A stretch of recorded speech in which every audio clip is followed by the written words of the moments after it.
नमस्कार, स्वागत है आपका डीबी लाइव ब्रेकिंग में। मैं हूं समीर आत्मज मिश्र और मेरे साथ हैं अमलेंदु उपाध्याय।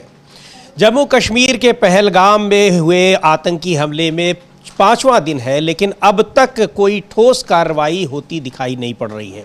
पूरे देश में इसके खिलाफ गुस्सा है, लोग जगह जगह प्रदर्शन कर रहे हैं, जगह जगह कैंडल लाइट मोमबत्तियां जलाकर प्रदर्शन हो रहा है। लोगों के अंदर जो गुस्सा है वो साफ दिखाई पड़ रहा है। दुकानें बाजार बंद हैं और सरकार से मांग की जा रही है कि इस पर सख्त कार्रवाई करे, लेकिन अब तक केवल जिस दिन जो सुरक्षा मामलों की कैबिनेट कमेटी की बैठक हुई थी उसके बाद जो फैसले लिए गए थे उसके बाद से कार्रवाई होती नहीं दिखाई पड़ रही है। हालांकि 2 दिन पहले बिहार में प्रधानमंत्री नरेंद्र मोदी भी सख्त कार्रवाई की चेतावनी देकर आए हैं। इधर जो प्रदर्शन हो रहे हैं उसमें कल देर शाम दिल्ली में भी प्रदर्शन हुआ, जिसमें राहुल गांधी भी शामिल हुए। कांग्रेस पार्टी के नेताओं का वो प्रदर्शन था, कार्यकर्ताओं का, लेकिन उनको रोकने की कोशिश की गई उस प्रदर्शन से। और सबसे जो एक गंभीर बात है वो ये है कि इस पर राजनीति भी जमकर हो रही है, और वो राजनीति हो रही है भारतीय जनता पार्टी की ओर से। बावजूद इसके कि इसमें पूरा का पूरा विपक्ष सरकार से कह चुका है कि जो भी कार्रवाई सरकार करे उस पर पूरा विपक्ष सरकार के साथ खड़ा है। ऑल पार्टी मीटिंग भी हुई थी, उसमें भी विपक्ष के सभी नेताओं ने सरकार को आश्वासन दिया कि वो इस पर सरकार के साथ है। सरकार अब तक क्या कर रही है ये जरूर पूछा जा रहा है, और लगातार ये खबरें आ रही हैं कि सरकार सख्त कार्रवाई कर रही है। पाकिस्तान का पानी रोक दिया गया है, पाकिस्तान को अब एक बूंद पानी नहीं मिलेगा। लेकिन जो सिंधु नदी ट्रीटी, जो सिंधु के नदी पर जो संधि है, ट्रीटी है, उसको सस्पेंड किया गया है। उसका क्या असर होगा, ये तात्कालिक असर उसका कोई नहीं दिखाई पड़ेगा। लोग कह रहे हैं कि जिन आतंकवादियों ने वहां पर 28 लोगों को मार दिया उनके खिलाफ क्या कार्रवाई हो रही है, और उस घटना के पीछे जो जुड़े हुए लोग हैं उनके खिलाफ क्या कार्रवाई हो रही है। तो ये एक बड़ा मुद्दा इस समय बना हुआ है कि इतने दिन के बाद भी अब तक कोई कार्रवाई ना होना ये क्या दिखा रहा है। या ये तूफान के पहले की खामोशी है या फिर कुछ और है। तूफान के पहले की खामोशी, ये क्या सरकार कोई बड़ा एक्शन लेने जा रही है?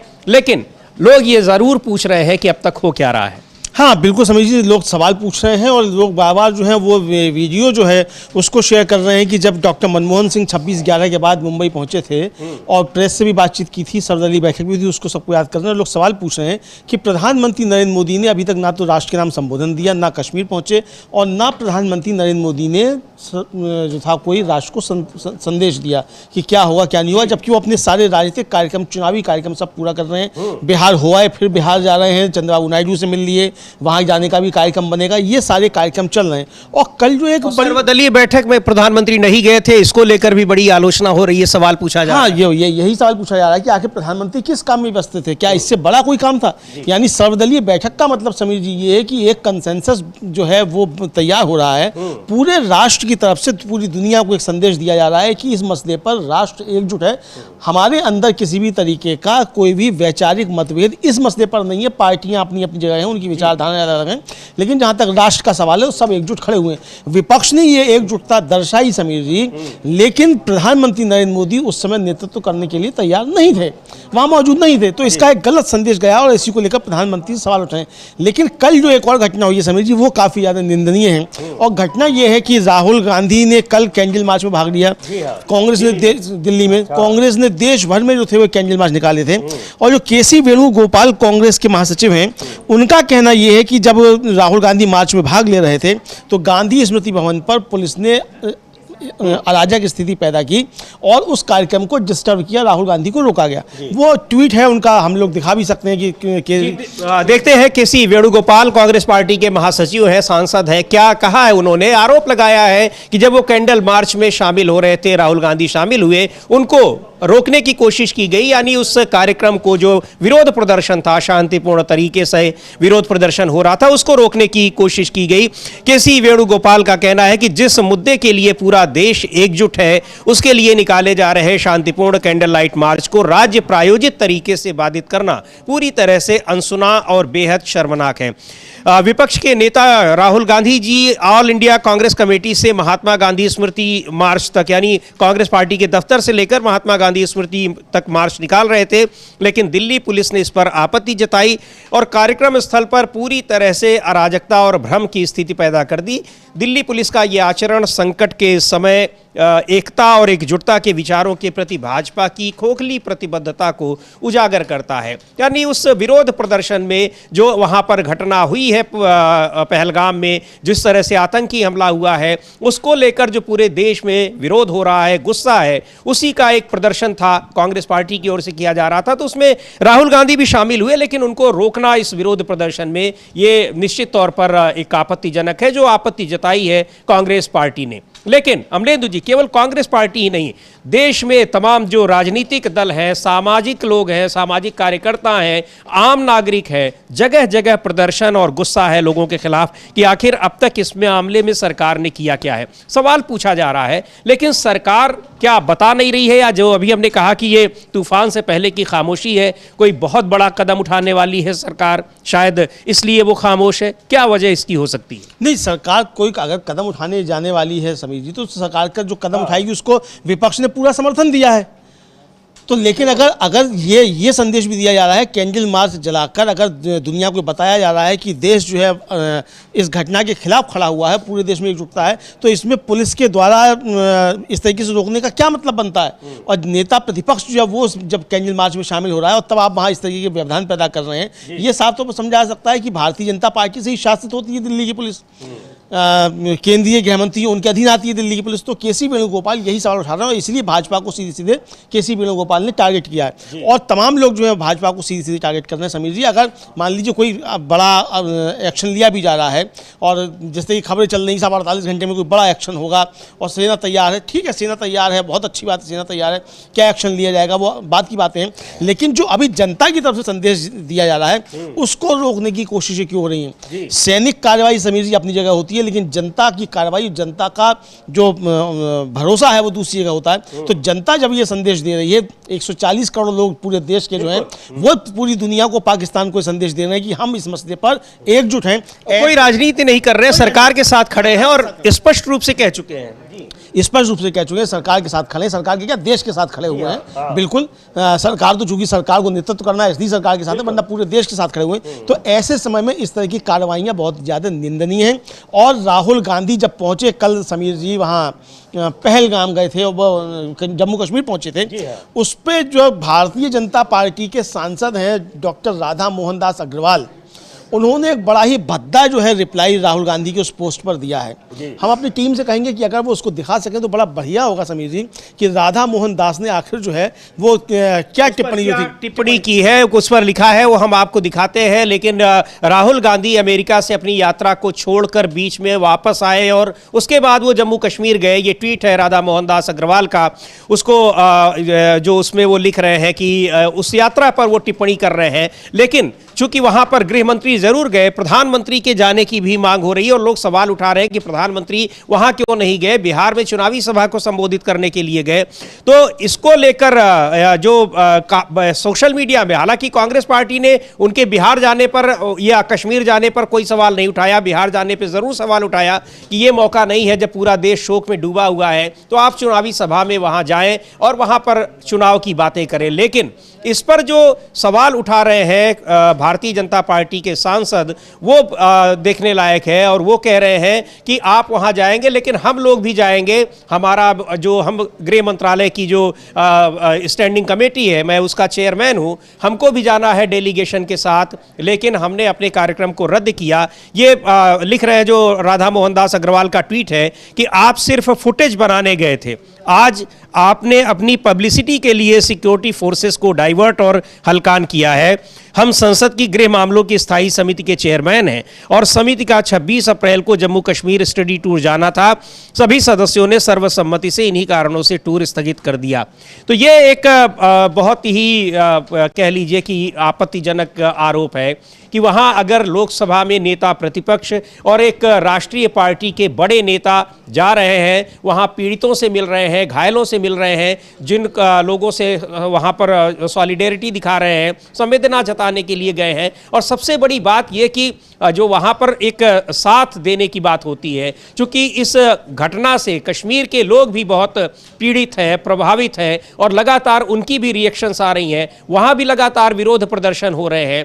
तो एक उस सबको संदेश देना ज़रूरी होता है, लेकिन उसको कहा जा रहा है कि ये एक पब्लिसिटी के लिए किया जा रहा है। लेकिन जवाब देगी कांग्रेस पार्टी कि ये पब्लिसिटी के लिए किया गया है या क्यों किया गया है, पर वहाँ जाना निश्चित तौर पर ये ज़रूरी लगा होगा, तभी वहाँ गए, क्योंकि घटना स्थल पर जहाँ होता है जाया जाता है ये देखने के लिए कि वहाँ हालात क्या हैं, कैसे हुई, जानकारी ली जाती है, क्योंकि विपक्ष का भी ये दायित्व है कि जो सुरक्षा में चूक हुई है उस पर भी सवाल उठाए और घटना को रोकने की किस तरह से कोशिश की गई उसका भी पता लगाए। केवल सरकार जो सूचना देती है उसी पर आधारित, उसी पर निर्भर नहीं रहा जाता है। ये विपक्ष का भी यही काम है और मीडिया का भी यही काम है। बिल्कुल समीर जी, चूँकि सरकार की सूचनाएं जो है वो सरकार द्वारा किस तरीके से सेंसर की जाती हैं ये भी सबको मालूम होता है, तो इसलिए नेता विपक्ष का काम है कि वो जाकर के जनता की बात सुने। और वहाँ पहुँचे हैं राहुल गांधी, तो वहाँ के मुख्यमंत्री से मिले हैं, लेफ्टिनेंट गवर्नर से मिले हैं, अधिकारियों से मिले हैं, वहाँ जाकर जनता से मिले हैं, सबसे बातें की हैं और उनसे मिले हैं जो घायल हुए थे उस घटना में, उनसे जाकर मुलाकात की है। और जाकर अब राधा मोहन दास अग्रवाल, मतलब कितनी समीर जी इसके लिए शब्द जो है निकृष्टता जो है ये देखी जा सकती है। भारतीय जनता पार्टी इस आपदा में भी जो है किस तरीके से ओछी राजनीति कर रही है उसके उदाहरण सामने आए हैं। केसी वेणुगोपाल ने जो बताया, जिस घटना का जिक्र किया, राहुल गांधी को किस तरीके से रोका गया वो, और राधा मोहन दास अग्रवाल ने जिस तरीके से राहुल गांधी की ट्विटर पोस्ट पर जाकर ये टिप्पणी की है समीर जी, मतलब धृष्टता देखिए आप कि राधा मोहन दास अग्रवाल जो सांसद है वो खुद बता रहे हैं कि गृह मंत्रालय जो है उसकी स्थायी समिति के चेयरमैन हैं, वो जाकर राहुल गांधी की पोस्ट पर इस तरीके की धृष्टतापूर्ण जो है वो वक्तव्य उस पर लिख रहे हैं। ये भारतीय जनता पार्टी को सोचना चाहिए कि आप ऐसे समय में भी किस तरह की ओछी राजनीति कर रहे हैं। ये सवाल भारतीय जनता पार्टी से उठता है समीर जी। जी बिल्कुल, ये सवाल उठता है क्योंकि ये एक ऐसा मसला है, ऐसा मामला है कि पूरा देश इस समय दुखी है, गुस्सा है उसके अंदर। इतनी बड़ी आतंकवादी घटना हो जा रही है, इतने लोगों को मार दिया जा रहा है टूरिस्ट प्लेस पर, वहाँ किसी तरह की सुरक्षा व्यवस्था नहीं है। कैसे वहाँ पर इतने लोग पहुँच जाते हैं, इतने अत्याधुनिक हथियारों के साथ लोगों को घेर लेते हैं, मारते हैं, और घंटों वहाँ पर इस तरह की कार्रवाई चल रही होती है, फिर भी लोग बचाए नहीं जा सकते हैं। बहुत सारे सवाल उठ रहे हैं, लेकिन यहां ये देखने में आ रहा है कि विपक्ष इस पे सुरक्षा चूक की बात कर रहा है, तमाम बातें कर रहा है, लेकिन राजनीतिक बातें नहीं कर रहा है।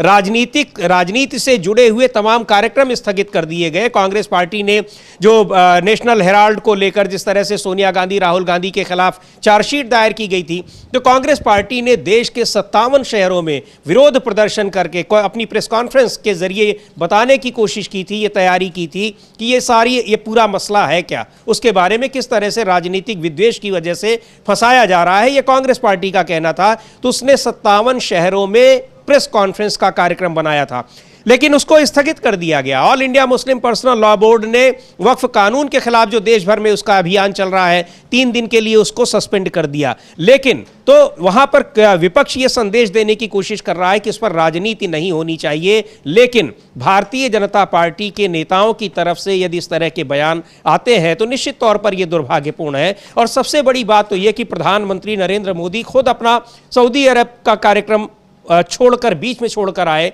लेकिन यहां आते ही वो बिहार में चले गए, चूंकि बिहार में आने वाले दिन में चुनाव होने वाले हैं। इसको लेकर वहां पर उस दिन भी चर्चा हुई, क्योंकि उसी दिन सर्वदलीय बैठक थी और प्रधानमंत्री उसमें नहीं पहुंचे। उससे पहले वहां पर कार्यक्रम में थे, शामिल थे, और वहां उनके जो विजुअल्स आए हैं बिहार के मुख्यमंत्री नीतीश कुमार के साथ, उसमें वो काफ़ी प्रसन्न चित्त मुद्रा में वो लोग, दोनों लोग दिखाई पड़ रहे हैं। इन सबको सवाल उठाया जा रहा है। बिहार में राष्ट्रीय जनता दल ने प्रधानमंत्री नरेंद्र मोदी की उस सभा में पहुंचने को लेकर तंज कसा है और बहुत सारे पोस्टर लगाए हैं। हम लोग देखेंगे भी कि क्या उसमें कहा जा रहा है कि जब पूरा देश इतना दुखी है, शोक में है और जगह जगह गुस्सा है, नाराजगी है, विरोध प्रदर्शन हो रहे हैं, उस समय प्रधानमंत्री बिहार में रैली कर रहे हैं। ये है कि एक तरफ देश मातम मना रहा है, दूसरी तरफ रैली, जनता सब याद रखेगी। ये वहां के आरजेडी के तमाम नेता इस तरह के पोस्टर्स लगा रहे हैं पटना में। उन तस्वीरों को भी दिखाया जा रहा है अमलेंदु जी, वो जो विजुअल है,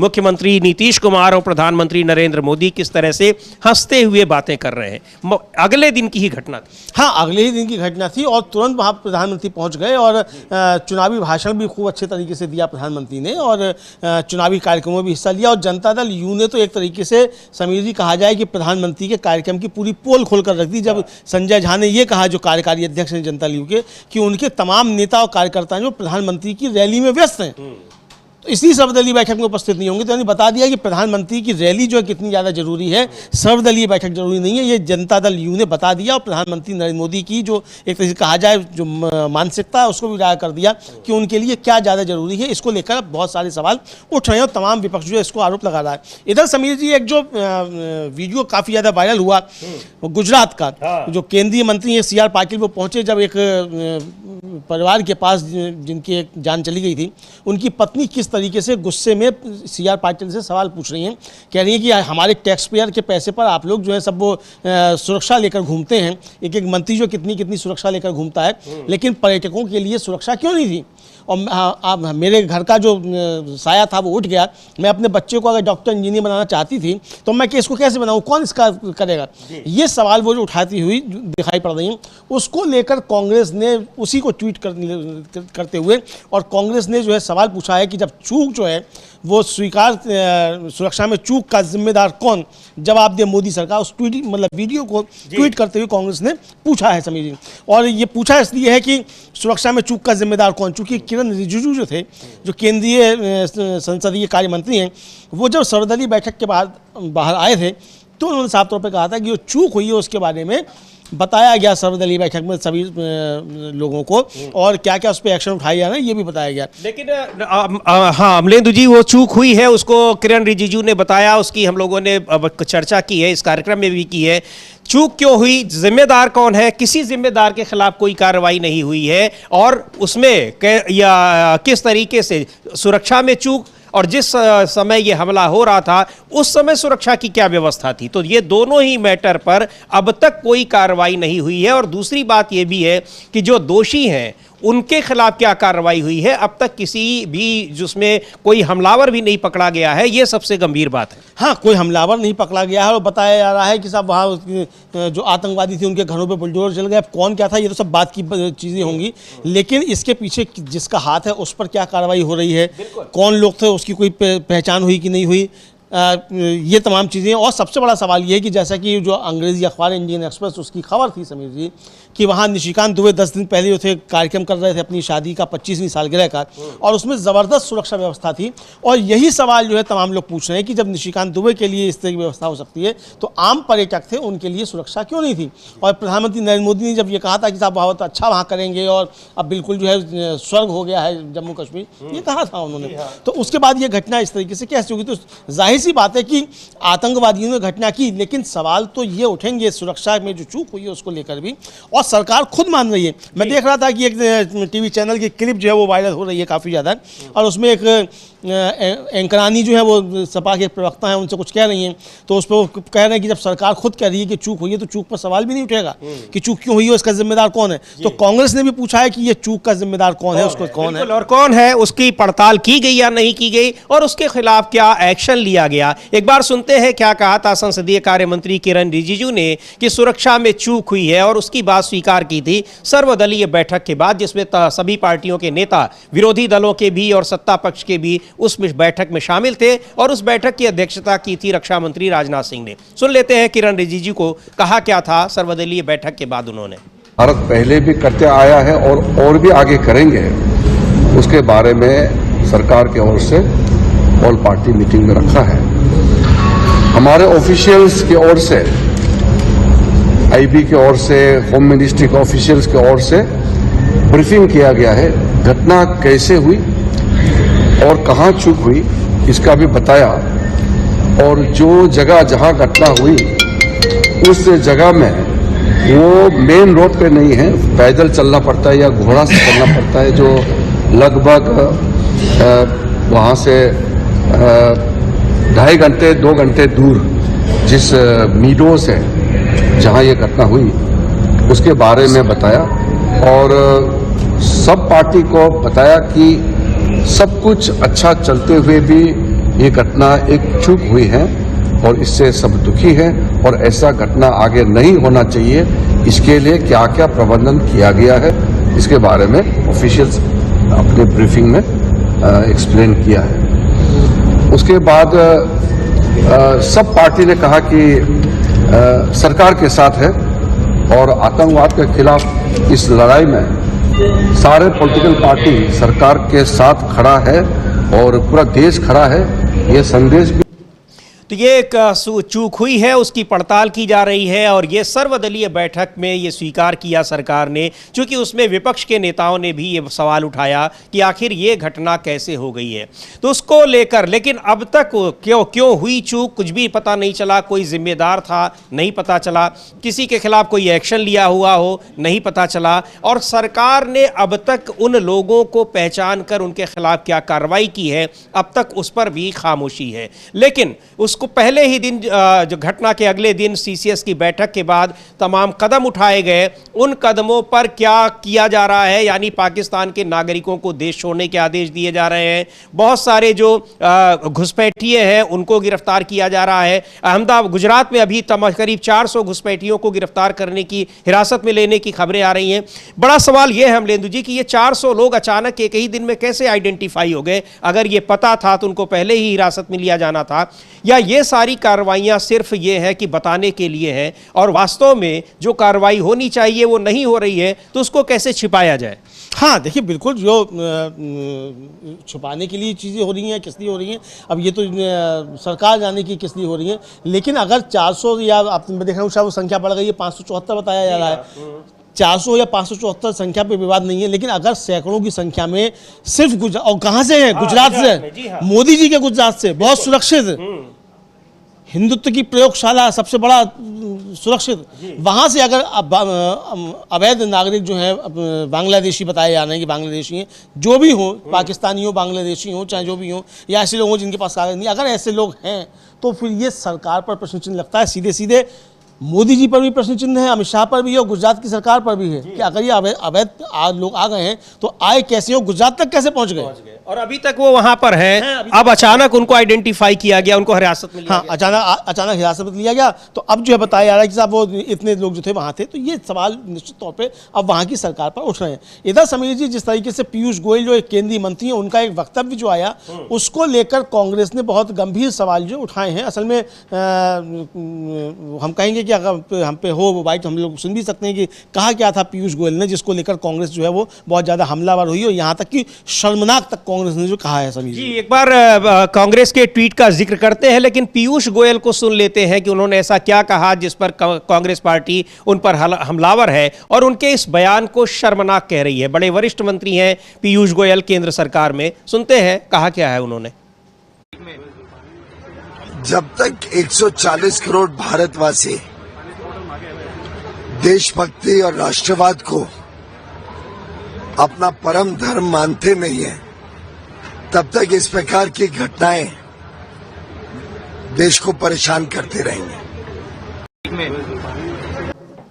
तो ये कह रहे हैं कि जब तक सभी लोग राष्ट्र को अपना नहीं मानते हैं, ये सबको 140 करोड़ लोगों की देशभक्ति पर, राष्ट्रभक्ति पर सवाल उठा रहे हैं, ऐसा लग रहा है इस बयान से। उसी पर कांग्रेस पार्टी ने आपत्ति जताई है और लिखा है कि जब तक भारत के लोग देशभक्ति और राष्ट्रवाद को अपना परम धर्म नहीं मानते, तब तक आतंकी घटनाएं होती रहेंगी। मोदी सरकार के मंत्री पीयूष गोयल, यही बयान जो अभी हमने सुना है। मोदी के मंत्री का साफ कहना है कि भारत के लोगों की वजह से आतंकी घटनाएं हो रही हैं क्योंकि वो देशभक्त नहीं है। कहां सरकार को अपनी चूक की जिम्मेदारी लेनी चाहिए थी, उल्टा मोदी के मंत्री आतंकी हमले का ठीकरा जनता पर ही फोड़ रहे हैं, जनता को ही देशद्रोही बताने में लगे हैं। शर्मनाक। यही तो बात हो रही है अमलेंदु जी कि सवाल पूछा जा रहा है कि कैसे हुई ये घटना, उसके बाद क्या कार्रवाई की जा रही है। अब केंद्र सरकार के मंत्री कह रहे हैं कि कोई नहीं, सिर्फ हम ही लोग इसके जिम्मेदार हैं, देश के ही लोग जिम्मेदार हैं, और जब तक हम लोगों के अंदर राष्ट्रभक्ति नहीं होगी तब तक ये आतंकी घटनाएं होती रहेंगी। पहली बात यह कि फिर सरकार क्या कर रही है, और दूसरी बात यह कि किस जो थर्मामीटर है उससे राष्ट्रभक्ति लोगों की नापी जाएगी, तो कम से कम 140 करोड़ लोगों की राष्ट्रभक्ति एक बार नाप ही लेनी चाहिए अगर उनके पास कोई थर्मामीटर हो तो। हाँ, और समीर जी इससे पहले इनकी राष्ट्रभक्ति नाप लेनी चाहिए। उसमें वो भी आएंगे, जाहिर सी बात है उसमें वो भी आएंगे। ये तो 140 करोड़ से अलग समझते हैं ना अपने को, क्योंकि तो 140 करोड़ की राष्ट्रभक्ति पे सवाल उठाने, इसका मतलब ये 140 करोड़ में नहीं है। बीजेपी के लोग नहीं है 140 करोड़ में, चूंकि राष्ट्रभक्ति पे सवाल उठा रहे हैं ये, तो इनसे इनकी भी एक बार जो है कोई बैरोमीटर है उससे नाप लिया जाए कि इनकी राष्ट्रभक्ति कितनी है। इनकी राष्ट्रभक्ति समीर जी ये साफ समझ में आ रही है कि जब सर्वदलीय बैठक होती है तो प्रधानमंत्री जो है उस बैठक में नहीं होते हैं। जहां से राष्ट्रभक्ति का सबूत मिलना चाहिए था वहां प्रधानमंत्री उस बैठक में मौजूद नहीं होते हैं, चुनावी में मौजूद होते हैं। तो ये तो राष्ट्रभक्ति बीजेपी ने अपनी साबित कर दी कि कितनी राष्ट्रभक्ति है बीजेपी की। तो ये सवाल उठाए, तो कांग्रेस ने इसीलिए जो है पीयूष गोयल के इस वक्तव्य को लेकर शर्मनाक शब्द का इस्तेमाल किया है। और शर्मनाक तो इससे ज्यादा समीर जी ये है कि राहुल गांधी कल जब कैंडल मार्च में हिस्सा लेते हैं, एक तो पहले कल कांग्रेस ने और इंडिया गठबंधन के तमाम दलों ने देश भर में कैंडल मार्च आयोजित किए थे इस एकजुटता दर्शाने के लिए पूरे राष्ट्र की। और रेवंत रेड्डी का एक बहुत ज़बरदस्त वक्तव्य जो समीर जी वो वायरल हो रहा है, उसको भी हम लोग सुनेंगे रेवंत रेड्डी के वक्तव्य को। और राहुल गांधी जब कल इस मार्च में शामिल हो रहे थे और एआईसीसी के मुख्यालय से जा रहे थे, वो जब वहाँ तक गांधी स्मृति तक, गांधी समाधि तक, तो रास्ते में जो था वो पुलिस ने व्यवधान पैदा किया। ये आरोप है केसी वेणुगोपाल का। हम लोग उसको देखते हैं उस विजुअल्स को, जब वहां पर प्रदर्शन हो रहा था, जो मोमबत्ती लेकर लोग कांग्रेस के कार्यकर्ता प्रदर्शन कर रहे थे, राहुल गांधी भी उसमें पहुंचे हुए थे। वहां पुलिस ने उनको रोकने की कोशिश की। ये है विजुअल्स, इनको हम चाहेंगे कि इसको फुल स्क्रीन पर देखें। और इसी कार्यक्रम में, इसी मार्च में, जो कांग्रेस पार्टी कार्यालय से लेकर और गांधी शांति प्रतिष्ठान तक का ये मार्च था, उसमें पुलिस ने उनको व्यवधान डालने की कोशिश की। यह आरोप लगाया केसी वेणुगोपाल ने, कांग्रेस पार्टी के जो राष्ट्रीय महासचिव हैं।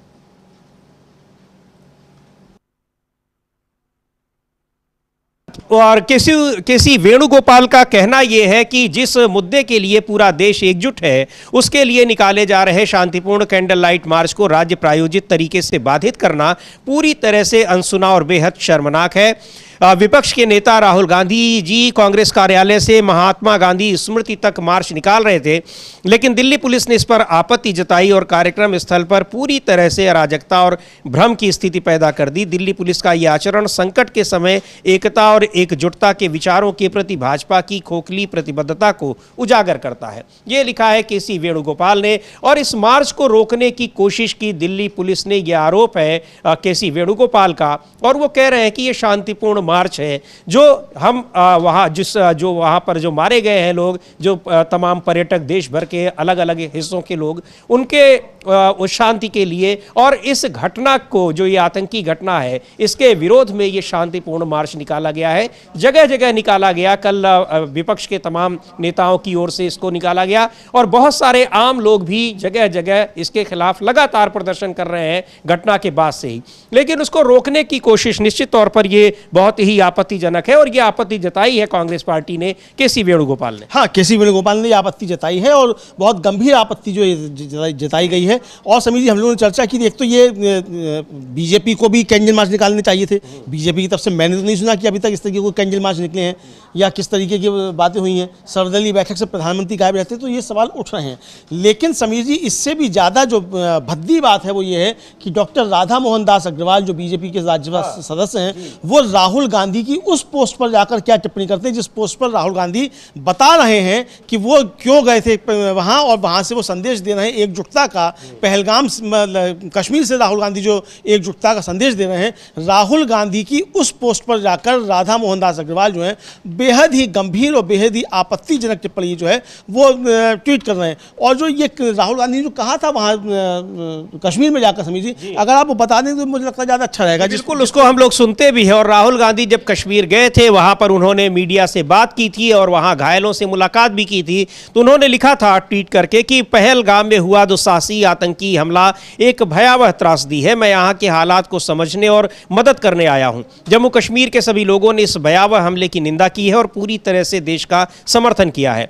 मैंने घायल हुए एक व्यक्ति से मुलाकात की जिन लोगों ने अपने परिजनों को खोया है, उनके प्रति मेरी संवेदनाएं और स्नेह है। मैं सभी को यह भरोसा दिलाना चाहता हूं कि पूरा देश एकजुट होकर साथ खड़ा है। ये सारी चीजें उन्होंने लिखी, बाद में लिखा भी उन्होंने कि मैं मुख्यमंत्री और उपराज्यपाल से भी मिला, उन्होंने मुझे बताया कि क्या हुआ है। मैंने उन्हें आश्वस्त किया कि मैं और कांग्रेस पार्टी पूरी तरह से उनका समर्थन करेंगे। तो जाहिर सी बात है, ये सर्वदलीय बैठक में भी कांग्रेस पार्टी ने और जितने भी पार्टियां हैं सब ने भरोसा दिलाया कि इस पर सरकार जो भी कदम उठाएगी पूरी तरह से उसका हम समर्थन कर रहे हैं। लेकिन सरकार अब तक कोई कदम उठाती दिख नहीं रही है। ये सवाल पूछा जा रहा है कि आखिर वो समय कब आएगा जब सरकार कोई कदम उठाएगी। बहुत सारी खबरें जरूर चल रही हैं लेकिन ठोस कार्रवाई को लेकर अब तक कोई ऐसा कदम नहीं उठाया गया है।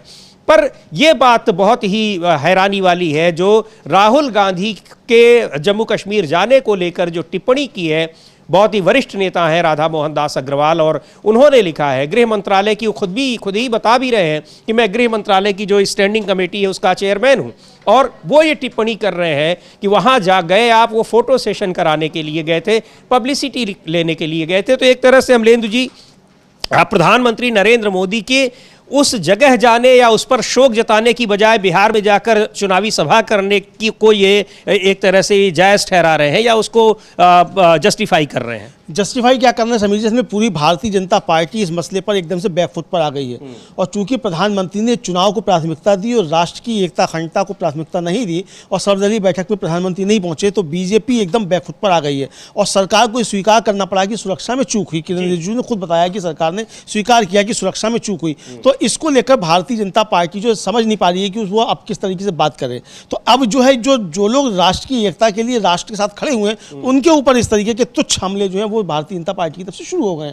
तो यही एक तरीके से कल जिस तरीके से, जैसा कि विवेक केसी वेणुगोपाल का आरोप है कि पुलिस ने वहां व्यवधान पैदा किया, राहुल गांधी को रोकने की कोशिश की गई, कार्यक्रम स्थल पर अराजकता पुलिस की तरफ से पैदा की गई और उस पुलिस की तरफ से पैदा की गई जो कि अमित शाह के सीधे अंडर में आती है। तो ये केसी वेणुगोपाल का अपना एक आरोप है। और उन्होंने जो लिखा है उसको बता देते हैं।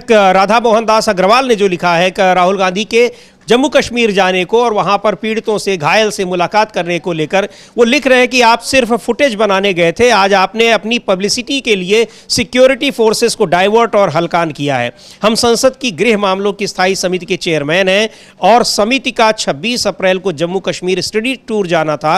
सभी सदस्यों ने सर्वसम्मति से इन्हीं कारणों से टूर स्थगित कर दिया। हालांकि इस जो स्टैंडिंग कमेटी में दूसरे मेंबर हैं उनमें से किसी ने अभी तक ये सहमति नहीं जताई है कि इस वजह से स्टडी टूर जो जा रहा था वहां पर उसको स्थगित किया गया है। केवल अभी राधा मोहन दास अग्रवाल ही बता रहे हैं और वो इसलिए बता रहे हैं कि राहुल गांधी के वहां जाने को पर उनको आपत्ति थी क्योंकि वहां प्रधानमंत्री नहीं पहुंचे हैं और प्रधानमंत्री का कोई कार्यक्रम है भी नहीं वहां जाने का भी। और राधा मोहन दास अग्रवाल को यह भी बताना चाहिए कि क्या उस स्टैंडिंग कमेटी में विपक्ष के लोग नहीं है। वही मैं कह रहा हूं, बिल्कुल है क्या। तो अगर राधा मोहन दास अग्रवाल ये लिख रहे हैं कि इस वजह से भी अगर रोका गया स्टडी टूर जाना, ठीक है, स्टडी टूर जाना रोका गया होगा, इस वजह से रोका गया होगा, तो क्या विपक्ष के सदस्यों ने इसमें सहमति नहीं जताई थी? तो राधा मोहन दास अग्रवाल का यहाँ कूदने का क्या मतलब है समीर जी? सीधे सीधे प्रधानमंत्री का जो कृत्य है उसको बचाने का एक प्रयास कि प्रधानमंत्री उस सर्वदलीय बैठक में नहीं पहुंचे जिसमें प्रधानमंत्री को पहुंचना चाहिए था और जब पूरी दुनिया को संदेश भारत की तरफ से जाना चाहिए था, प्रधानमंत्री उस बैठक में नहीं पहुंचे। तो उस बचाव करने के लिए उल्टे हमले जो हैं वो उन लोगों के ऊपर किए जा रहे हैं जो राष्ट्र की एकता अखंडता के लिए राष्ट्र के साथ खड़े हुए हैं। तो ये बहुत एक तरह से कहा जाए आपदा में भी भारतीय जनता पार्टी की ओछी राजनीति जो है वो सामने निकल कर आ रही है, चाहे वो पीयूष गोयल का वक्तव्य हो, चाहे डॉक्टर राधा मोहन दास अग्रवाल साहब का जो है ये राहुल गांधी की पोस्ट पर जाकर इस तरीके से टिप्पणी करना, ये हो समीर जी। जी बिल्कुल। और लेकिन इसको लेकर गुस्सा जबरदस्त है, पूरे देश में गुस्सा है। एक बार देखेंगे किस तरह से लखनऊ में भी समाजवादी पार्टी ने कैंडल मार्च निकाला और जो वहां पर दोषी हैं पहलगाम हमलों के, उनके खिलाफ सख्त कार्रवाई की मांग की। एक बार देखते हैं। और देश भर के अलग अलग हिस्सों से इस तरह के कैंडल मार्च, विरोध प्रदर्शन की तस्वीरें आ रही हैं और कहा जा रहा है कि तत्काल कार्रवाई हो, सख्त कार्रवाई हो। वही कार्रवाई जो प्रधानमंत्री नरेंद्र मोदी ने बिहार में मधुबनी में जनसभा में कहा था, चेतावनी दी थी बहुत ही कठोर शब्दों में, लोग उसी का इंतजार कर रहे हैं। देखते हैं किस तरह से मार्च निकाला समाजवादी पार्टी के नेताओं ने लखनऊ में। पाकिस्तान मुर्दाबाद, मुर्दाबाद, मुर्दाबाद, हिंदुस्तान जिंदाबाद, जिंदाबाद, जिंदाबाद। आतंकवाद मुर्दाबाद, आतंकवाद मुर्दाबाद, आतंकवाद मुर्दाबाद। तो ये जगह जगह इस तरह के प्रदर्शन की तस्वीरें आ रही हैं, लेकिन कार्रवाई अब तक नहीं हो रही है। बहुत सारी जगहों पर कार्रवाई के नाम पर ये खबरें काफ़ी चल रही हैं कि पाकिस्तान के नागरिकों को तत्काल, जो शॉर्ट टर्म वीज़ा पर यहाँ पर आए हुए हैं, उनके वीज़ा कैंसिल कर दिए गए हैं और उनको तत्काल छोड़ने के लिए कहा जा रहा है कि वो चले जाएं।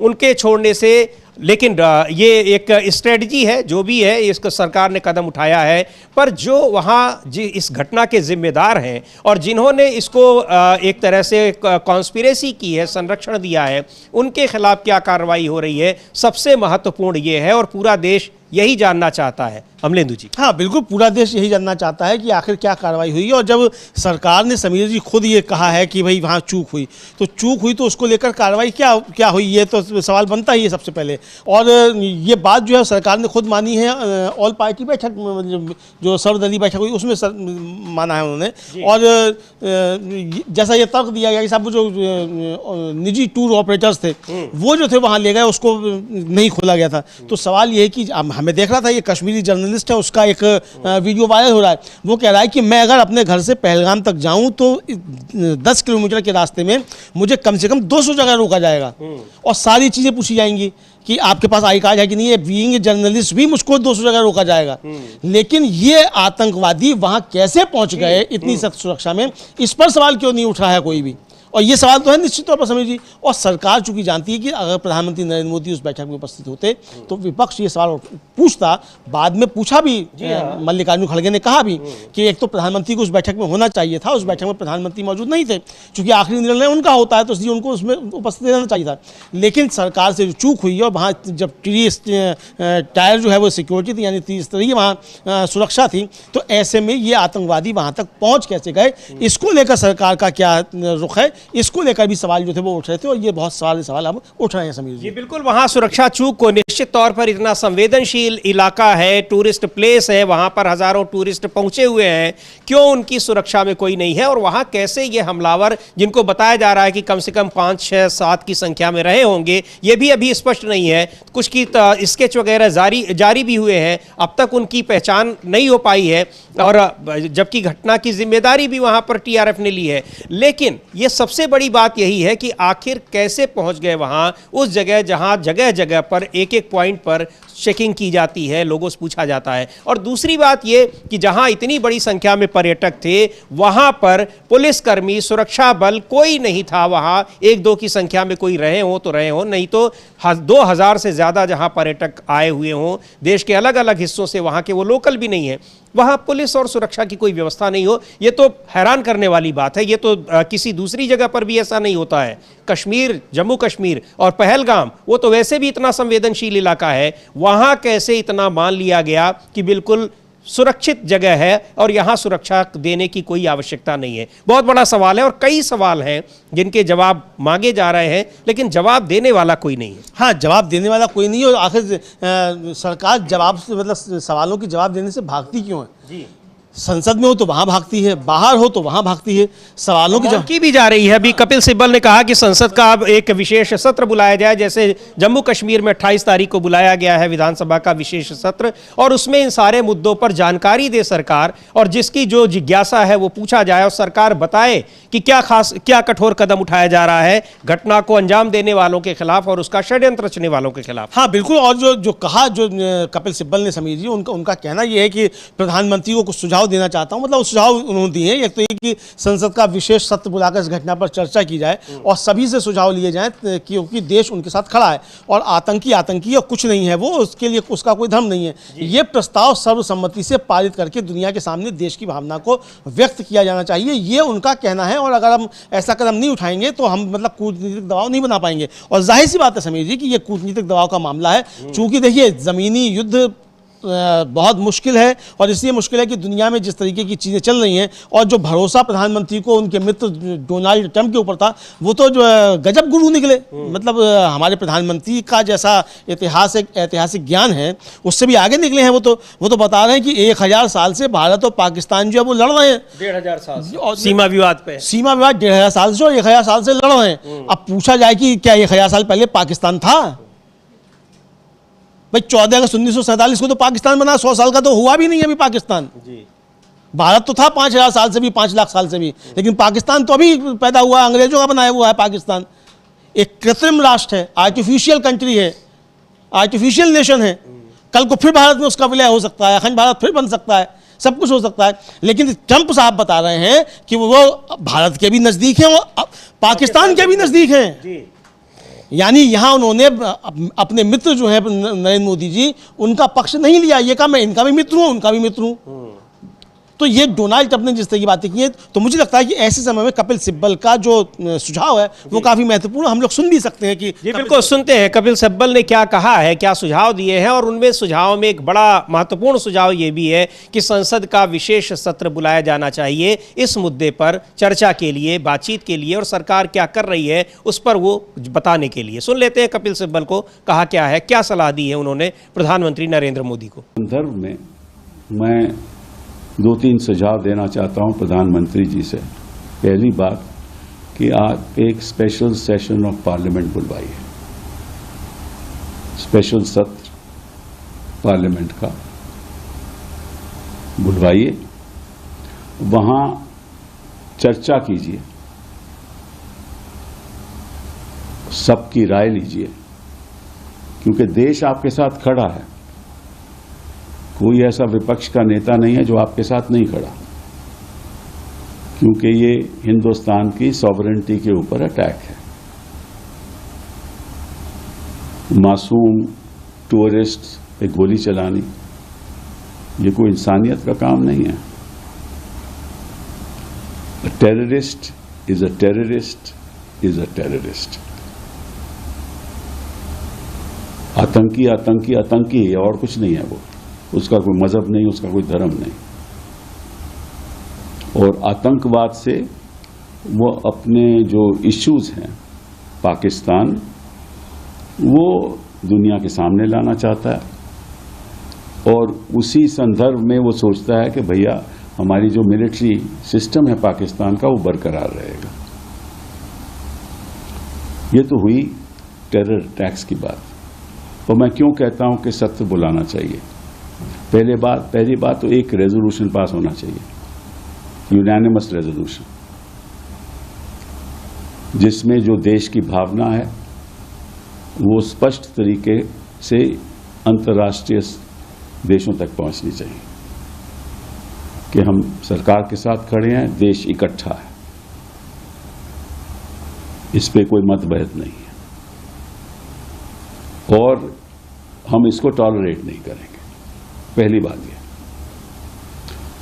अगर वो हम रेजोल्यूशन पास करते हैं कि as a country we will not tolerate it,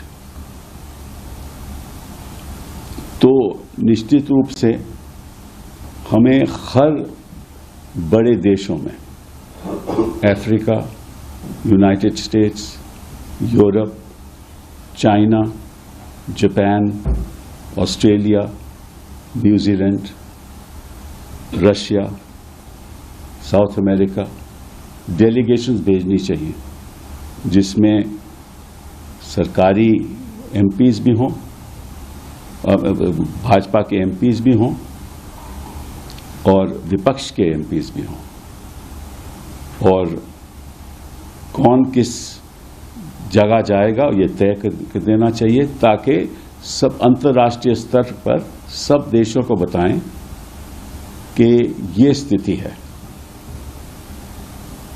पहली बात ये, जब तक आप ये डिप्लोमेटिक इनिशिएटिव नहीं लोगे तब तो ये एक मैसेज देने की ज़रूरत है, जो कह रहे हैं कपिल सिब्बल की पूरा देश इसमें किस तरह से एकजुट है और वो चाहता है कड़ी कार्रवाई। निश्चित तौर पर ये एक मायने रखता है, इसीलिए सर्वदलीय बैठक बुलाई गई। और अमलेंदु जी, सर्वदलीय बैठक जो है वो सरकार के इनिशिएटिव से नहीं बुलाई गई थी, उसके लिए विपक्ष ने, कांग्रेस पार्टी ने मांग कर दी थी। 22 तारीख को ही मांग कर दी थी रात में ही कि इसके लिए बुलाई जाए सर्वदलीय बैठक, और तब सर्वदलीय बैठक बुलाई गई है इसको लेकर। वही तो उसमें एक मैसेज दिया जाता है कि किस तरह से पूरा देश इसमें सरकार के साथ खड़ा है, उसके लिए कहा जा रहा है। और उसी के लिए जगह जगह ये प्रदर्शन भी हो रहे हैं, जिस प्रदर्शन को रोकने की कोशिश की गई, जिसमें राहुल गांधी भी शामिल थे। तो जाहिर सी बात है कि वो एक आपत्तिजनक बात है जिस पर कांग्रेस पार्टी ने सवाल उठाए हैं, आपत्ति जताई है। और इसी तरह का सुझाव देश भर से मिल रहे हैं प्रधानमंत्री को, सरकार को, कि सख्त कार्रवाई करे, जल्दी करे। और सुनते हैं तेलंगाना के मुख्यमंत्री रेवंत रेड्डी ने भी सुझाव दिया है और कहा है कि पूरा का पूरा तेलंगाना सरकार के साथ खड़ा है, जल्द से जल्द इस घटना के दोषियों को, अपराधियों को सख्त कार्रवाई उनके खिलाफ की जाए। मैं इस मौके पे इस देश प्रधानमंत्री नरेंद्र मोदी जी से एक ही गुजारिश है, ये ऐसे मौके पे जो आतंकवादी अपने देशवासियों के ऊपर हमला किए, ऐसे हमला को हम सब इकट्ठा होकर 140 करोड़ लोग हम सब मिलके मुंह तोड़ जवाब देने का वक्त है। इसीलिए आज तेलंगाना राज्य से 4 करोड़ जनता और दुनिया सबसे कम 100 देशों का उनके प्रतिनिधि यहाँ पर हाजिर होकर अपने साथ जोड़ के आतंकवादियों के खिलाफ लड़ने के लिए हमको मदद दिए। हम लोग सब मिलके इस देश प्रधानमंत्री को हम मदद देंगे। प्रधानमंत्री जी, मोदी जी, 1967 चीन ने अपने देश के ऊपर हमला किए तो इंदिरा जी ने मुंह तोड़ जवाब दिए। उसके बाद पाकिस्तान 1971 में इस देश के ऊपर हमला किए तो इंदिरा जी ने पाकिस्तान को मुंह तोड़ जवाब देकर एक धक्का में 2 टुकड़े किए पाकिस्तान को, एक बांग्लादेश, दूसरा पाकिस्तान। उस वक्त अटल बिहारी वाजपेयी जी ने ये कहा, इंदिरा जी को दुर्गा माता ने कहा, आप दुर्गा माता के भक्त हो, हमें पता है, दुर्गा माता को याद करो। अभी पाकिस्तान के ऊपर जो हमला करना है, जो भी करना है आप आगे करो। आज पाकिस्तान के खिलाफ कदम उठाना है, समझौता का समय नहीं है, मुंह तोड़ जवाब देना है। इसीलिए आप आगे बढ़ो, हम लोग आपके साथ में रहेंगे। 140 करोड़ भारतीय वासियों आपके साथ है। पीओके को, पाकिस्तान को 2 टुकड़ा करो, पाक ऑक्युपाइड कश्मीर हिंदुस्तान में मिला दो, हम साथ में रहेंगे। आप दुर्गा माता के भक्त हो ना, इंदिरा जी को याद करो। आज जो मुंह तोड़ जवाब आतंकवादियों को देने के लिए हम लोग यहाँ हैदराबाद शहर में, हम लोग नेकलेस रोड में यहाँ इकट्ठा हो गए, हम आपको मदद देंगे। अभी राजनीति करने का समय नहीं है, कोई पार्टी का नाम लेने का समय नहीं है। हम लोग इकट्ठा होना, हम लोग सब भारतवासियों ने 140 करोड़ लोग हम सब इकट्ठा होकर खड़ा होके ये आतंकवादियों को मुंह तोड़ जवाब देना, हम लोग आपके साथ में रहेंगे। हम लोग यहाँ से जो परिवार ने उनके भाई को, उनके पापा को जो खो गए, तेलंगाना सरकार ने आपको मदद देंगे। तेलंगाना सरकार आपके साथ देंगे, आपके परिवार को हम जो मदद देंगे। इसीलिए आज जितने भी दूर दूर देशों से यहाँ पर प्रतिनिधि लोग आए अपने मदद के लिए, सबको मैं शुक्रिया अदा करता हूँ। सब पार्टियों के पार्टी झंडा छोड़कर सब भारतवासियों बनकर नेकलेस रोड में आ गए, सबको धन्यवाद देना चाहता हूँ। मोदी जी कदम उठाओ, जो मुंह तोड़ जवाब दो आतंकवादियों को। धन्यवाद मित्रों। तो ये रेवंत रेड्डी तेलंगाना के मुख्यमंत्री, और उसमें तमाम पार्टियों के नेता शामिल थे। हालांकि कांग्रेस पार्टी के सलमान खुर्शीद तो दिख ही रहे हैं, असदुद्दीन ओवैसी भी वहाँ पर हैं, और तमाम देशों के लोग। चूँकि ये वही कार्यक्रम था जिसमें कैंडल मार्च निकाला गया और उसके बाद ये सभा हो रही थी, जिसमें कहा गया, बहुत स्पष्ट तरीके से रेवंत रेड्डी ने कहा कि आप कदम उठाइए, सख्त कदम उठाइए, और पूरा का पूरा देश साथ में खड़ा है, पूरा तेलंगाना खड़ा है, पूरा देश आपके साथ खड़ा है। तो ये यही बार बार आग्रह किया जा रहा है प्रधानमंत्री से कि तुरंत तत्काल सख्त कार्रवाई की जाए, उन आतंकियों को सबक सिखाया जाए जिन्होंने इस घटना को, पहलगाम की घटना को अंजाम दिया है। और प्रधानमंत्री ने भी बिहार की जनसभा में कहा था कि ऐसा सबक सिखाएंगे कि उसकी उन्होंने कल्पना भी नहीं की होगी। तो लोग उसी सबक का इंतजार कर रहे हैं कि वो घड़ी कब आएगी जब उन दोषियों को, उस घटना के दोषियों को ये सबक सिखाया जाएगा। हाँ बिल्कुल, ये घड़ी कब आएगी इसका इंतजार किया जा रहा है और ये सवाल किया जा रहा है प्रधानमंत्री से और भारतीय जनता पार्टी की जो सरकार है, मोदी जी की जो सरकार है, उससे भी सवाल किया जा रहा है कि भाई आप चुनावी राजनीति से बाहर निकल कर कब आएंगे। चुनाव तो होते ही रहेंगे समीर जी, हमेशा ही होते रहते हैं चुनाव तो, लेकिन ऐसी संकट की घड़ी में अगर जवाब नहीं दिया गया पाकिस्तान को कायदे का, तो फिर इस तरह की घटनाएं लगातार होती रहेंगी। और महत्वपूर्ण बात यहाँ एक और ये है समीर जी कि ये घटना जिस तरीके से हुई है, ये 26/11 के बाद आम नागरिकों पर इस तरीके का जो है पहला जो है इतना बड़ा आतंकी हमला है। और तमाम लोग यही कह रहे हैं मतलब कि टूरिस्ट को जो है इस तरीके से निशाना नहीं बनाया गया था। ये पहली बार जो इस तरीके से टूरिस्ट को वहाँ निशाना बनाया गया। सीधे तौर पर चुनौती दी गई है सरकार को, सुरक्षा व्यवस्था को और हमारी इंटेलिजेंस को, वहाँ की स्थानीय पुलिस को, सबको एक साथ ये चुनौती दी गई है। और उसी चुनौती का सामना करने के लिए ये मांग की जा रही है कि सख्त कार्रवाई की जाए। हाँ, सख्त कार्रवाई की जाए, सख्त कार्रवाई की मांग उठ रही है और देश भर से आवाज़ उठ रही है कि भाई हम आपके साथ हैं। तो मोदी जी आप लीजिए एक्शन लेने का समय है। आप तो घर में घुसकर मारा करते थे, तो घर में घुसकर मारने का समय आ गया। लेकिन जिस तरीके से डोनाल्ड ट्रंप ने कहा है क्या उसके बाद कोई एक्शन होगा, इसको लेकर भी अब संदेह के बादल जो उठने लगे हैं। लेकिन वो डोनाल्ड ट्रंप के अपना कुछ भी कह सकते हैं, वो कहते हैं उनका अपना मसला है, क्या कहते हैं। लेकिन पूरा देश इस समय एकजुट है और देश की तरफ से जो पूरा संदेश पूरी दुनिया को जा रहा है कि ऐसे मसले पर भारत एकजुट है और आतंकवादियों को और उनका जो संरक्षण देने वाले लोग हैं उनको भारत जो है जवाब देगा। लेकिन भारतीय जनता पार्टी जो कर रही है समीर जी, जिस तरीके से कल राहुल गांधी की उस कैंडल मार्च में व्यवधान पैदा करने की पुलिस के द्वारा कोशिश की गई, जो आरोप है के.सी. वेणुगोपाल जो कांग्रेस महासचिव है उनका, और जिस तरीके से डॉक्टर राधा मोहन दास अग्रवाल ने जो है वो उनकी पोस्ट पर जाकर टिप्पणी की, और जिस तरीके से पीयूष गोयल जो बात कह रहे हैं, जिस तरीके से 140 करोड़ लोगों की राष्ट्रभक्ति पर सवाल उठाए दे रहे हैं, तो ये बहुत चिंता का विषय है। इसको लेकर बहुत सवाल उठ रहे हैं। जी बिल्कुल, एक बार पीयूष गोयल को फिर सुनेंगे और उस पर कांग्रेस पार्टी ने बहुत ही सख्त प्रतिक्रिया जताई है। पीयूष गोयल कह क्या रहे हैं कि जब जिस समय इतनी बड़ी घटना, एक तो वहां पर किस तरह से सिक्योरिटी लैप्स हुआ है, सुरक्षा की इतनी बड़ी चूक हुई है, उसके बाद यह घटना हुई, घटना के जिम्मेदार लोगों को सजा देने की मांग की जा रही है। लेकिन उस पर पीयूष गोयल का यह कहना कि सजा के लिए, इस घटना के लिए जिम्मेदार कौन है, यह बहुत बड़ा सवाल उठाता है और उस पर कांग्रेस पार्टी ने बहुत ही सख्त लहजे में आपत्ति जताई है। सुन लेते हैं एक बार पीयूष गोयल ने कहा क्या है, उसके बाद फिर बताते हैं कि कांग्रेस पार्टी ने उनके इस बयान पर किस तरह से प्रतिक्रिया दी है। जब तक 140 करोड़ भारतवासी देशभक्ति और राष्ट्रवाद को अपना परम धर्म मानते नहीं है, तब तक इस प्रकार की घटनाएं देश को परेशान करते रहेंगे।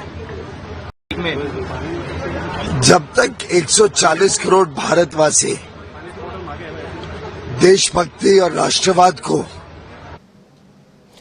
तो ये कहना है पीयूष गोयल का कि जब तक भारत के लोग देशभक्ति और राष्ट्रवाद को अपना परम धर्म नहीं मानते, तब तक आतंकी घटनाएं होती रहेंगी।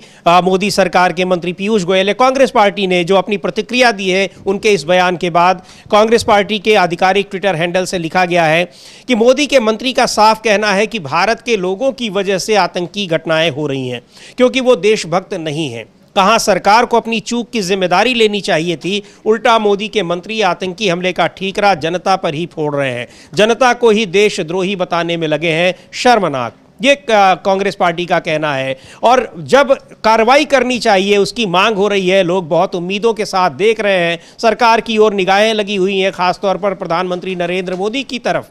उस समय प्रधानमंत्री नरेंद्र मोदी के मंत्रिमंडलीय सहयोगी कह रहे हैं कि उसके जिम्मेदार देश के 140 करोड़ लोग ही हैं, क्योंकि लोग राष्ट्रभक्त नहीं हैं, लोग देशभक्त नहीं हैं।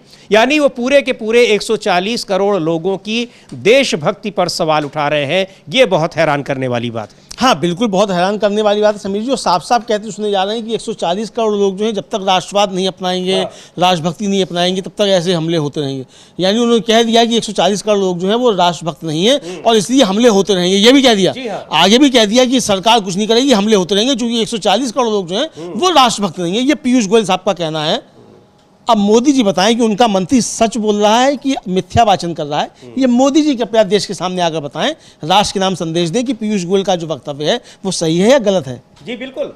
और इसको लेकर निश्चित तौर पर यह बहुत ही आपत्तिजनक बयान है, इसीलिए कांग्रेस पार्टी ने इसको शर्मनाक बताया है। जो आधिकारिक जो सोशल मीडिया अकाउंट है उसके जरिए इसको शर्मनाक बताया गया है पीयूष गोयल का, कि पीयूष गोयल देश के 140 करोड़ लोगों की देशभक्ति पर सवाल उठा रहे हैं और कह रहे हैं कि जब तक वो सारे के सारे लोग देशभक्त नहीं होंगे तो ये हमले होते रहेंगे।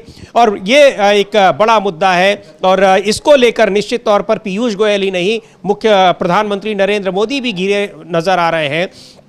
और सबसे बड़ी बात यह कि इस घटना में सिक्योरिटी लैप्स यानी जो सुरक्षा में चूक हुई है सरकार भी स्वीकार कर रही है, लेकिन उस चूक के लिए जिम्मेदार कौन है, दोषी कौन है, कोई सवाल नहीं उठ रहा है।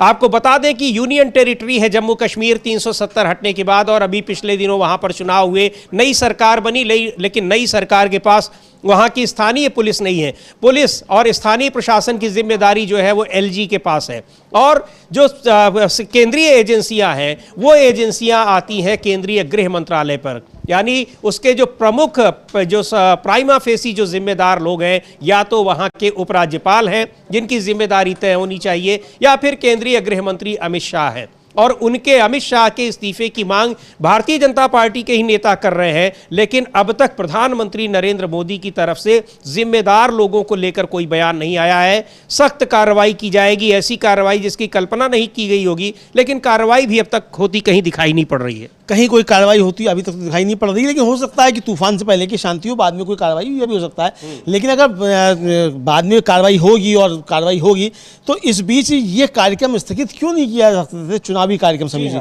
क्योंकि 4 मई का प्रधानमंत्री का कार्यक्रम आ चुका है कि वो बिहार जाएंगे, कश्मीर जाने का कार्यक्रम अभी तक नहीं आया है। तो यही सवाल उठ रहे हैं कि जो बात प्रधानमंत्री बिहार में पहुंचकर चुनावी जनसभा में कह रहे थे, अंग्रेजी में कह रहे थे, वही बात अगर कश्मीर की धरती से कही होती तो पूरी दुनिया उसको गौर से सुनती। और यही बात अगर प्रधानमंत्री सर्वदलीय बैठक में उपस्थित होकर कहते और वहां से एक संदेश जाता, समीर जी देखिए वो क्या नज़ारा होता कि प्रधानमंत्री प्रेस कॉन्फ्रेंस कर रहे होते और साथ में राहुल गांधी एक तरफ, दूसरी तरफ मल्लिकार्जुन खड़गे, राम गोपाल यादव और तमाम लोग जो हैं वो साथ में खड़े होते, और वहां से क्या संदेश पूरी दुनिया को जा रहा होता कि नेता प्रतिपक्ष दोनों सदनों के प्रधानमंत्री के साथ खड़े हुए हैं, तमाम राजनीतिक दलों के नेता जो है वो साथ में खड़े हुए हैं और भारत एकजुटता का संदेश दे रहा है। ये संदेश जो जाना चाहिए था, प्रधानमंत्री नरेंद्र मोदी वो संदेश देने में चूक गए। अब वो जानबूझकर चूके हैं कि डोनाल्ड ट्रंप का जिस तरीके से बयान आ गया है उस वजह से कि उन्हें पहले से कुछ मालूम था, या जो भी वजह रही हो, या चुनाव उनकी प्राथमिकता रही हो, जो भी हो बहरहाल, लेकिन अब सवाल प्रधानमंत्री पर तो इसको लेकर उठते ही रहेंगे। समीर जी, ये बहुत बड़ी चूक नरेंद्र मोदी से हो चुकी है। जी बिल्कुल, बहुत बड़ी चूक हुई है, सुरक्षा में तो चूक हुई है, प्रधानमंत्री से भी चूक हो रही है, लेकिन अब प्रधानमंत्री जानबूझकर नहीं गए या फिर चूक हुई, उनसे गलती हुई, ये देखने वाली बात है। पर कोई अब तक कार्रवाई या फिर जो दोषी है उनके खिलाफ कोई कार्रवाई, इस तरह की कार्रवाई होती नहीं दिखाई पड़ रही है। मांग उसकी लगातार की जा रही है, और सबसे ज्यादा हैरानी की बात तो यह है कि विपक्षी नेता अगर इसके खिलाफ प्रदर्शन कर रहे हैं, विरोध कर रहे हैं, तो उनको रोकने की कोशिश की जा रही है। जिस तरह से केसी वेणुगोपाल ने आरोप लगाया है कि राहुल गांधी जब कांग्रेस पार्टी के उस मार्च में, कैंडल मार्च में शामिल हुए जो कांग्रेस पार्टी के मुख्यालय से दिल्ली में और गांधी शांति प्रतिष्ठान तक जा रहा था, उसको रोकने की कोशिश की गई, उसको में व्यवधान डालने की कोशिश की गई।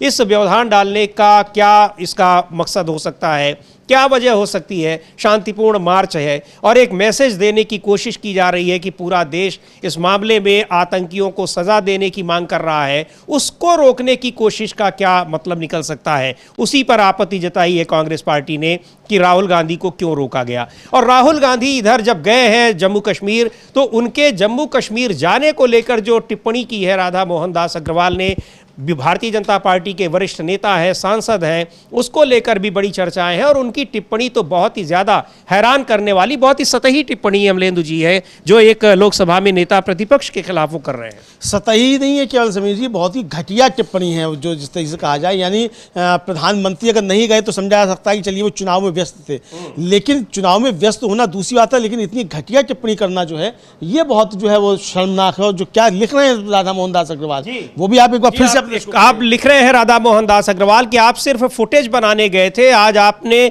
अपनी पब्लिसिटी के लिए सिक्योरिटी फोर्सेस को डाइवर्ट और हल्कान किया है। हम संसद की गृह मामलों की स्थायी समिति के चेयरमैन हैं और समिति का 26 अप्रैल को जम्मू कश्मीर स्टडी टूर जाना था। सभी सदस्यों ने सर्वसम्मति से इन्हीं कारणों से टूर स्थगित कर दिया। ये वो आप कह रहे हैं, अपने नहीं गए हैं उसको जस्टिफाई कर रहे हैं कि समिति के सभी सदस्यों ने। हालांकि उस समिति के दूसरे किसी सदस्य का ऐसा कोई बयान नहीं आया है, लेकिन वो चेयरमैन है तो शायद उनकी तरफ से वो कह रहे हो। लेकिन जो पहली लाइन लिख रहे हैं, जो पहला पैराग्राफ है राहुल गांधी के लिए कि आप सिर्फ फुटेज बनाने गए थे, ये बहुत ही हैरान करने वाला है। बहरहाल इस पर राजनीति जो हो रही है, और ये राजनीति खास तौर से भारतीय जनता पार्टी की तरफ से हो रही है, विपक्ष उससे भी हैरान है, क्योंकि विपक्ष ने पूरी तरह से भरोसा दे रखा है सरकार को कि पूरा का पूरा विपक्ष, पूरा देश सरकार के साथ खड़ा है और सख्त से सख्त कार्रवाई की जाए उन लोगों के खिलाफ, उन आतंकवादियों के खिलाफ जिन्होंने पहलगाम की घटना को अंजाम दिया है और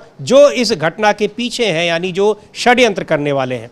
क्या कार्रवाई होती है उस पर रहेगी हमारी निगाहें। सरकार कौन सा सख्त कदम उठा रही है, जो तूफान से पहले की खामोशी है, वो खामोशी कब टूटती है, वो हम आप तक तुरंत पहुंचाएंगे जैसे ही वो खामोशी टूटेगी। फिलहाल इस कार्यक्रम को अब यहीं समाप्त करते हैं। बने रहिए डीबी लाइव के साथ।